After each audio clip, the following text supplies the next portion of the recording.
ഞാനൊരു കാര്യം പറഞ്ഞാൽ നോ പറയോ? ഒരിക്കലും ഇല്ല. പണ്ട് ധൈര്യമായിട്ട് പറഞ്ഞു എന്ത് പറഞ്ഞാലും ഞാൻ അനുസരിക്കും.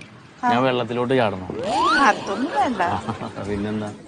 എന്നാ ഞാൻ പറയാം. ഒളിച്ചോടുന്ന കാര്യം കുറച്ചൊരു ഗ്യാപ്പ് തരണം. കാരണം കുറച്ച് കാര്യങ്ങളൊക്കെ ഒന്ന് സെറ്റ് ചെയ്തിട്ട് വേണം നമുക്ക് വിട്ടുകളയാൻ. അതൊന്നല്ല. ആ നോ പറയില്ലല്ലോ? ഒരിക്കലും ഇല്ല. എന്തു പറഞ്ഞാലും ഞാൻ അനുസരിക്കും. എന്നാലേ ഒരു ജീവൻ ലക്ഷ്യം എടുക്കട്ടെ. ജീവൻ ലക്ഷ്യ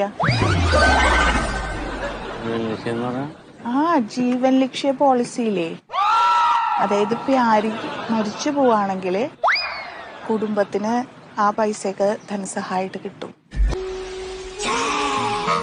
നല്ലൊരു എമൗണ്ട് കിട്ടും. കുടുംബം അനാഥാവേണ്ടി വരില്ലല്ലോ. ഞാൻ മരിച്ചാലാ? ആ LIC ഏജന്റാണോ? അതെ.